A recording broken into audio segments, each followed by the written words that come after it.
ഈശോമിശിഹായിക്ക് സ്തുതിയായിരിക്കട്ടെ. Kuttampuzha saint Mary's ഇടവകയിൽ നിന്നും പ്രാർത്ഥനാശംസകൾ.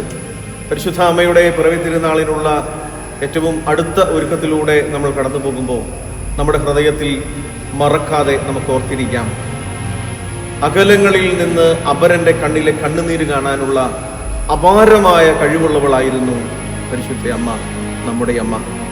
അതുകൊണ്ട് പ്രിയപ്പെട്ടവരെ, നമ്മൾ ഏത് സാഹചര്യത്തിലായിരുന്നാലും എവിടെയായിരുന്നാലും നമ്മുടെ ഉള്ളിൻ്റെ ഉള്ളിൽ ഉരുത്തിരിഞ്ഞു വരുന്ന കണ്ണീർ കണങ്ങൾ ആരും കാണുന്നില്ല എന്ന സങ്കടം നമ്മുടെ ജീവിതത്തിൽ വേണ്ട. കാരണം പരിശുദ്ധ അമ്മ അത് കാണുന്നു, അറിയുന്നു, മനസ്സിലാക്കുന്നു. കാനായിലെ വിവാഹവേദിയിൽ ആരും അമ്മയോട് പറയുന്നില്ല അവരുടെ വീഞ്ഞു തീർന്നു പോയി എന്ന്. പക്ഷേ ആരും പറയാതെ തന്നെ അകലങ്ങളിൽ നിന്ന് അമ്മ അത് മനസ്സിലാക്കി. അങ്ങനെയെങ്കിൽ നമ്മുടെ ജീവിതത്തിലെ സങ്കടങ്ങളിലും ദുഃഖങ്ങളിലും അമ്മ ഒപ്പമുണ്ടാകും, അമ്മ കരം പിടിക്കും.